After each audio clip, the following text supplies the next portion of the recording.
పెళ్లి చేసే వరకు కూడా తల్లిని మరవలేదు. అలాంటి బిడ్డలు మరి ఈ లోకంలో చాలామంది ఉన్నారు. అలాంటి తల్లులు అందరూ ఉన్నారు. ఎందుకంటే ప్రతి తల్లి కూడా బిడ్డని ప్రేమిస్తుంది, ఆశీర్వదిస్తుంది. మరి వారు చల్లగా ఉంటే తృప్తి పడుతుంది.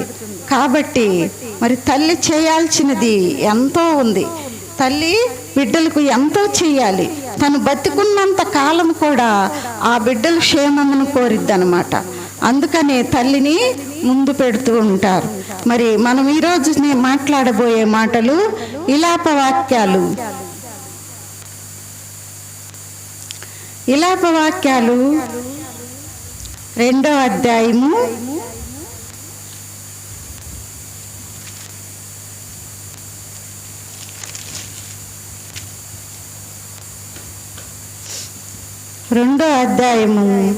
18 నుంచి చదువుగా విందాం.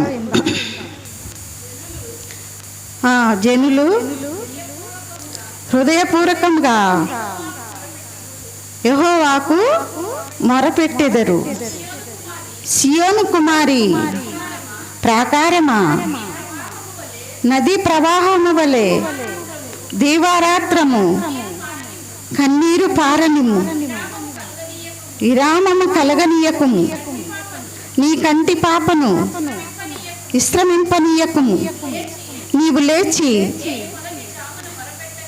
రేయి మొదటి జామున మొరపెట్టగా రేయి మొదటి జామున మొరపెట్టుము. నీళ్లు కుమ్మరించినట్లు ప్రభు సన్నిధిని నీ హృదయమును కుమ్మరించుము.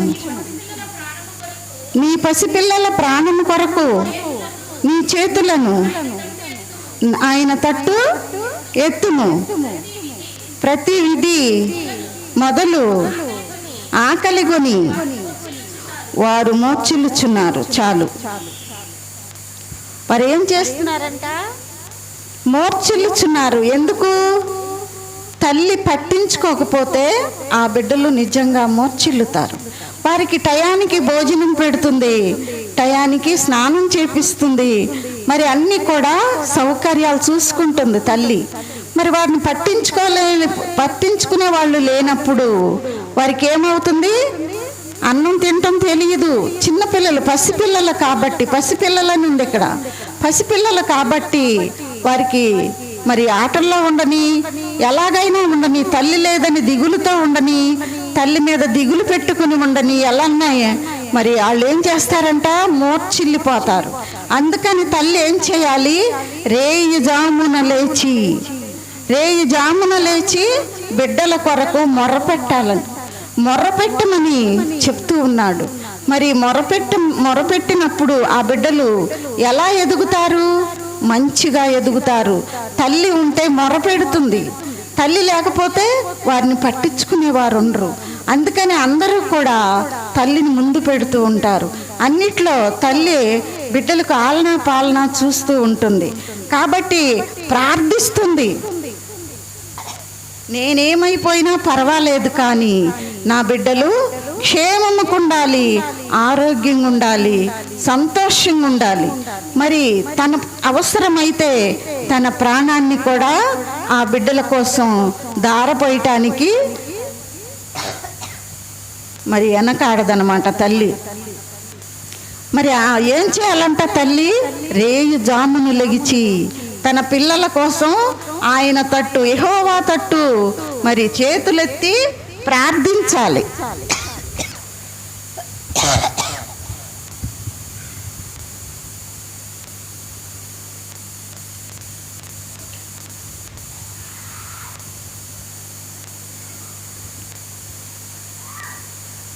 నీ పసిపిల్లల ప్రాణము కొరకు నీ చేతులను ఆయన తట్టు ఎత్తి ప్రతి విధిని మొదలగని ఆకలిగొని వారు మోర్చిల్లుచున్నారు.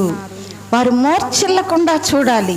ఈ లోకం వైపు చూడకూడదు. తల్లి మాటల్లోనే ఉండాలి, తండ్రి విధిలోనే ఉండాలి. తండ్రిని గౌరవించాలి, తల్లిని ప్రేమించాలి. బిడ్డ కూడా తల్లిని ప్రేమించాలి. తల్లి కూడా బిడ్డను ప్రేమిస్తుంది. బిడ్డలు ప్రేమించినా ప్రేమించకపోయినా తల్లి ఏం చేస్తుంది? బిడ్డల్ని ప్రేమిస్తుంది. అందుకని తల్లిని బిడ్డలు అర్థం చేసుకుని తల్లి ఎందుకు చెప్తుంది, నాకు ఈ మాట ఎందుకు చెప్తుంది మరి అని వారు గ్రహించుకుని తల్లి నడవడికిలో ఉన్న బిడ్డలు ఎంతగా అయినా వర్ధిల్లటానికి మరి దేవుని కృప చూపుతాడు. మరి తల్లి మాట వింటే దేవుని మాట విన్నట్టే. కాబట్టి దేవుని మాట వింటున్నామని వారు గ్రహించుకోవాలి. గ్రహించుకునేలాగా తల్లి చూసుకోవాలి. చూసుకుని ఆ బిడ్డల కోసం ఆమె మరి అన్నిట్లో కూడా బిడ్డల్ని ముందుండేలాగా చదువులోను మరి అలాగే గౌరవంలోను మరి మన ఇరుగు పొరుగు వారితోనూ మన బంధువులతోనూ అందరితో కూడా మంచి బిడ్డలుగా ఆ బిడ్డని పెంచాలి. పెంచినప్పుడు ఆ బిడ్డలు మంచిగా ఎదుగుతారు. తండ్రి మరి ఆలనా పాలన చూస్తమే కానీ వారికి ఏమీ నేర్పించలేడు. అంతా కూడా తల్లి నేర్పించాలి. ఆ తర్వాత బడిలో మాస్టర్ నేర్పించాలి. అప్పుడు ఆ మాటలు విన్న ఆ బిడ్డలు ఎంతగానో ఎదుగుతారు, ప్రయోజకులు అవుతారు. కాబట్టి మనం తల్లి అనే ఈ తల్లి ఏం చేయాలంటే బిడ్డల కోసం ప్రతిరోజు కూడా రేయి జామున లేచి ప్రార్థన చెయ్యాలి. చదువుల కోసం, ఉద్యోగాల కోసం, ఆరోగ్యం కోసం, మంచి కోసం, గౌరవం కోసం. అలా బిడ్డలు లోకం వైపు చూడకూడదు. లోకం వైపు చూస్తే బిడ్డలు చెడిపోతారు. చెడిపోయి తల్లి మాట వినరు, తండ్రి మాట వినరు, దేవుడిని కూడా లెక్క చేయరు. తర్వాత చూసుకుంటే ఏమీ ఉండదు, శూన్యమే. తర్వాత ఆలోచించిన తల్లి మాట వినకుండా తర్వాత ఆలోచించుకుంటే ఏమీ ఉండదు వారికి. వారు మరి పాపంలో పడిపోయే అవకాశం ఉంది. కాబట్టి తల్లి ఏం చేయాలంట? రేయి జామున లేచి బిడ్డల కోసం ఆమె మొరపెట్టాలి. మొరపెట్టినప్పుడు ఆ బిడ్డలు మంచిగా ఎదగటానికి మరి అవకాశం ఉందన్నమాట. బిడ్డలు వినకపోయినా సరే వినేలాగా చేసుకోవాలి. మాటలతో వారిని తల్లి వైపు తిప్పుకోవాలి. తల్లి వైపు తిప్పుకుని ఆ తల్లి ఆ బిడ్డల్ని ఏం చేస్తుంది? ప్రేమిస్తుంది, లాలిస్తుంది. మరి ఎంతగానో ఆ బిడ్డల్ని ప్రేమిస్తుంది. బిడ్డలు సంతోషంగా ఉంటే ఆ తల్లికి ఎంతో ఆనందంగా ఉంటుంది. బిడ్డలు ఆరోగ్యంగా ఉంటే ఎంతో తృప్తిగా ఉంటుంది. బిడ్డలు ప్రయోజకులైతే ఎంతో సంతోషం. నా బిడ్డలు ప్రయోజకులయ్యారని సంతోషపడుతుంది. అందుకోసమే తల్లి ప్రతి విషయంలో కూడా మరి బిడ్డల్ని ప్రేమించాలి. మరి మరి బిడ్డల కోసం మొరపెట్టే తల్లిని మనం చూసాము. మొరపెట్టాలని దేవుడు సెలవిస్తూ ఉన్నాడు. అయితే మూర్ఖురాలైన ఒక తల్లిని చూద్దామా? చూద్దాం. ఆదికాండంలో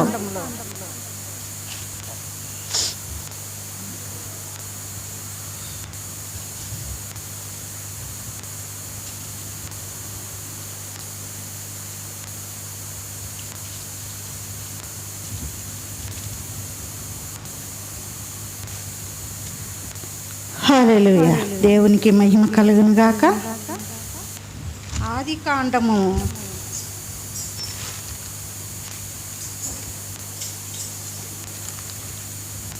ఆదికాండములో చూద్దాం. లోతు భార్య దేవుడు లోతుతో మాట్లాడుచున్నాడు. వారి కుటుంబం అంతా కూడా భక్తి పరులే. అయితే వారు ఏం చేశారు? మరి ఆ ఒక పాపలోకమైన పట్టణంలో నివసిస్తూ ఉన్నారు. వారు దేవుని భక్తులు. దేవుడు స్వయంగా వారితో మాట్లాడే భక్తులు అన్నమాట. దేవుడు వారితో స్వయంగా మాట్లాడే అంత భక్తిపరులైన వారు, నీతిమంతులు. అయితే ఏం చేశాడు? మరి వీళ్ళు సోదమ అనే పట్టణం, గోమర అనే 2 పట్టణాలు ఉన్నాయి. అక్కడ అంత పాపంతో నిండిన పట్టణాలు అన్నమాట 2 కూడా. దేవుడు చూసి ఏం చేశాడంటే ఆ పట్టణాలని నాశనం చేయాలనుకున్నాడు. నాశనం చేయాలనుకున్నప్పుడు మరి వీళ్ళతో మాట్లాడారు, మీరు అక్కడ ఉండతగదు, నేను ఆ పట్టణాన్ని నాశనం చేయబోతున్నాను, సోదమ గోమారాల్ని నేను కాల్చివేయబోతున్నా అగ్నితో, మీరు కాబట్టి అక్కడ ఉండతగదు, మీరు యువతలకు వచ్చేయండి అని వారితో మాట్లాడాడు. మాట్లాడినప్పుడు వారి యువతలకి రావాలని మరి ఆలోచన కలిగి ఉన్నారు. వాళ్ళకు చెప్పారు, అయ్యా నేను వస్తాను, ఇక్కడ మేము చడిపోటకు సిద్ధముగా లేము కాబట్టి మేము వస్తామని లోతు బయలుదేరాడు. తన బిడ్డల్ని తీసుకుని, భార్యని తీసుకుని, మరి ఆ దేవదూతలు ఏం చేశారు, వాళ్ళ చేతులు పట్టుకుని ఆ పట్టణం దాటిస్తూ ఉండగా చెప్పాడు ప్రభు. ఏం చెప్పాడంటే, దేవదూతలు ఏం చెప్పారంటే, నువ్వు వెనక్కి తిరిగి చూడొద్దు, ఎవరు కూడా వెనక్కి తిరిగి చూస్తే మీరేమైపోతారంటే బతుకరు అని చెప్తాడు. వెనక్కి తిరిగి పొరపాటును కూడా చూడకూడదని చెప్తాడు. అప్పుడు మరి వీళ్ళని తీసుకుని వస్తూ ఉండగా ఈ మూర్ఖురాలైన లోతు భార్య, ఆమెకి పేరు లేదు, ఆమెకి లోతు భార్య అనే ఉంది.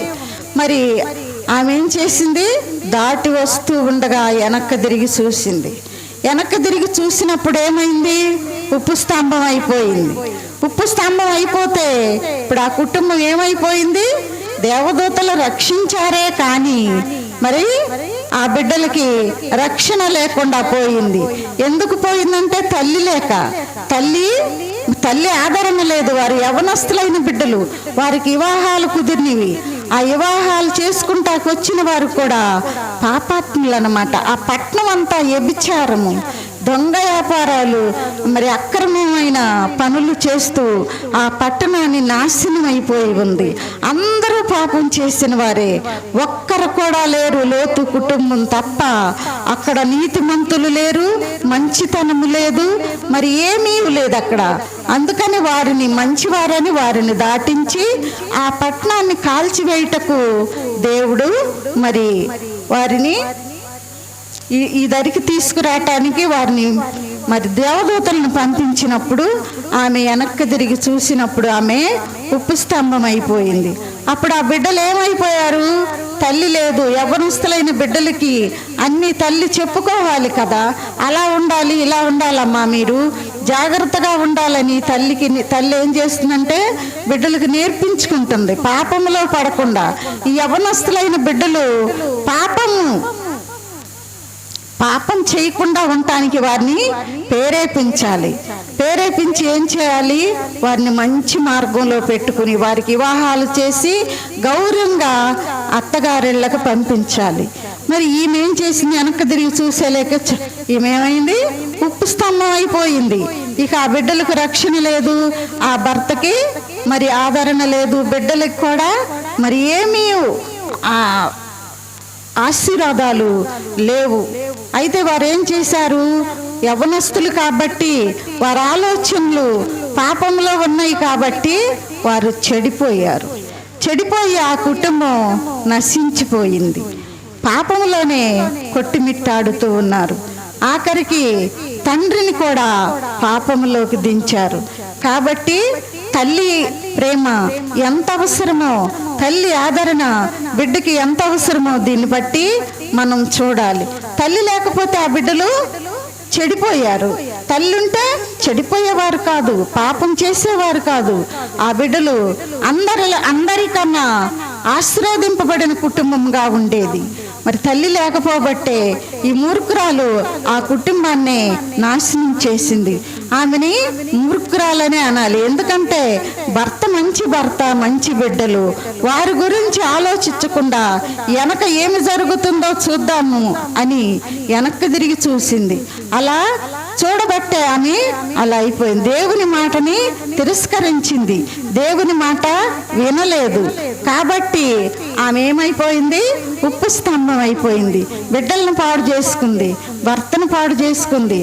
ఆ సోదమ గొమొర్రా అనే పట్టణాలు ఎలా నాశనం అయిపోయినాయో ఈ నీతిగల్ల కుటుంబం కూడా మరి భార్య లేక తల్లి లేక ఆ కుటుంబం కూడా నాశనం అయిపోయింది. పాపంలో పడిపోయి మరి ఒక మచ్చ తెచ్చి పెట్టారు అబ్రహాం వంశానికి. మరి చారమ్మ గారు ఎంత నీతిమంతురాలో, ఎంత మరి ఆలోచన గల జ్ఞానవంతురాలో, అంత మూర్ఖురాలుగా లోతు భార్య కనిపిస్తూ ఉంది. బిడ్డల్ని కాపాడుకోలేకపోయింది, భర్తను కాపాడుకోలేకపోయింది, దేవుని ఆశీర్వాదం పొందుకోలేకపోయి ఏం చేసింది? మరి బిడ్డలను చెడగొట్టుకుంది. తల్లి ఎంత అవసరమో చూసుకోండి. మరి బిడ్డలు చిన్నపిల్లలు అయితే అన్యాయం అయిపోతారు, మోర్చిల్లిపోతారు చూసేవారు లేక. పెద్దవారైతే చెడిపోతారు అన్నమాట, చెడు ఆలోచనలో పడిపోతారు, చెడ్డ స్నేహాలు నేర్చుకుంటారు. కాబట్టి తల్లికి పెద్దవారైనా చిన్నవారైనా తల్లి ఆదరణ ఎంతైనా కావాల్సి ఉంది. కాబట్టి మనము నీతిమంతులుగా మరి మనము బిడ్డల్ని పెంచుకోవాలి. నీతిమంతులుగా మనం చెడ్డవారమై ఉండి వారికి చెడ్డను నేర్పించకూడదు. తల్లి తండ్రి చెడ్డవారైనా కూడా బిడ్డలు మంచిగా ఉండాలని కోరుకుంటారు. అయితే కొంతమంది ఏం చేస్తారంటే వాళ్ళ చెడ్డతనాలన్నీ పిల్లలకి పూసేస్తారు. మరి అన్ని చెడ్డ అలవాట్లు నేర్పిస్తారు. వారికి ఏవేవి ఉన్నవో అవన్నీ ఈ లోకంలో పాపం అనే ప్రతి ఒక్క పాపాన్ని ఆ బిడ్డలకు నేర్పిస్తారు. గర్వం దగ్గర నుంచి పొగరు, అహంకారము, మరి తాగుడు, ప్యాకెట్లు తినటం, ఇవన్నీ కూడా తల్లిదండ్రుల నుంచే వస్తాయి బిడ్డలకి.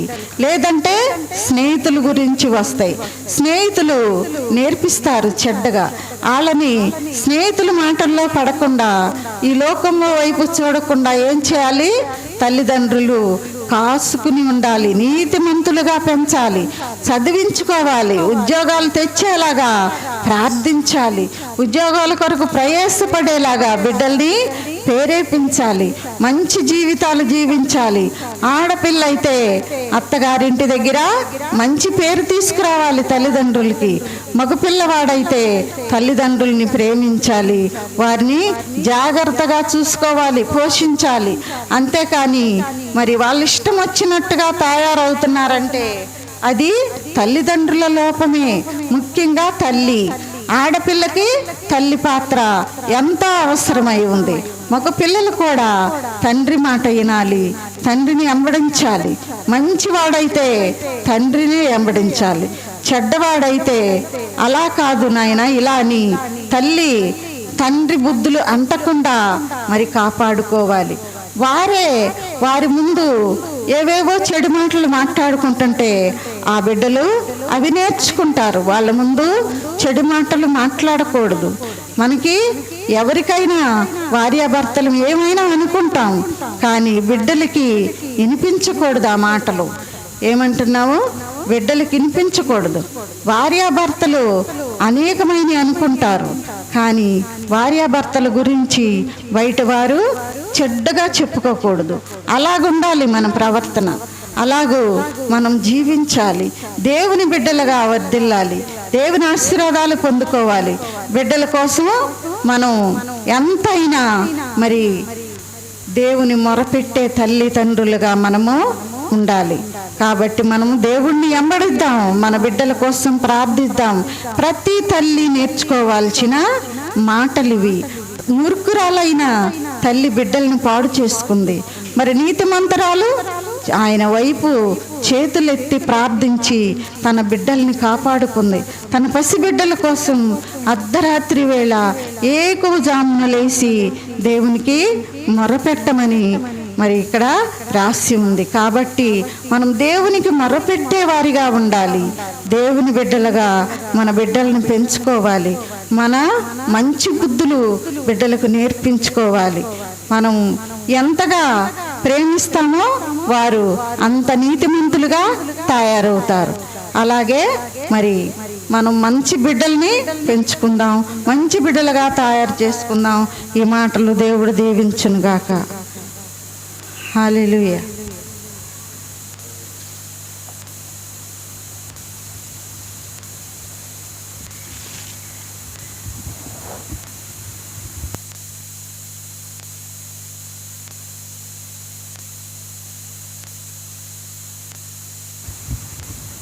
ప్రార్థన చేసుకుందాం. కళ్ళు మూసుకోండి పిల్లలు, కళ్ళు మూసుకోండి. పరలోకమందున్న మా తండ్రి, నాయన తల్లి గురించి, బిడ్డల గురించి, తండ్రి గురించి, ఈ లోకంలో బిడ్డలు ఎలా ఉన్నారు, చెడ్డ పిల్లలు ఎలా ఉంటారు, మంచి పిల్లలు ఎలా ఉంటారు నాయనా మేము చూస్తూ ఉన్నాం. లోతు భార్య తన పిల్లల్ని చెడగొట్టుకుంది. పాపంలో పడేలాగా ఆమె మూర్ఖురాలైపోయింది. ఆమె వెనక్కి తిరిగి చూడకుండా ఉంటే ఆ బిడ్డలు